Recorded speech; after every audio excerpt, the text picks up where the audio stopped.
ভাইরা, প্রভু ঈশ্বর যেরেমিয়ার মধ্য দিয়ে আমাদের সঙ্গে কথা বলেছেন ৩৩ অধ্যায় ৬ পদে।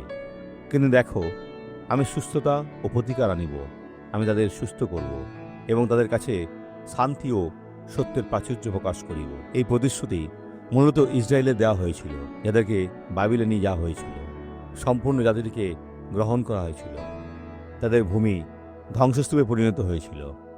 কিন্তু যিশু ইতিমধ্যে এসেছেন, তিনি সব কিছু পুনরুদ্ধার করেছেন। আর আজ যারাই প্রভুর নামে ডাকবে, ইহুদি বা অইহুদি, যে কেউ রক্ষা পাবে। এখনই তাকে রাখো, কারণ প্রতিশ্রুতি আপনার। আসুন আমরা প্রার্থনা করব। পিতা, আমরা প্রার্থনা করি, তোমার বাক্য বলে যে যারা তোমাকে ডাকে তারা সবাই তোমাকে পাবে। তাই আমরা এ ব্যক্তির পক্ষ থেকে আপনার কাছে প্রার্থনা করছি, যে কষ্ট পাচ্ছে এবং বিভ্রান্ত, শত্রু আর তাদের উপরে আধিপত্য বিস্তার করতে পারবে না। এখনই চলে যাও, যিশুর নামে, আমেন।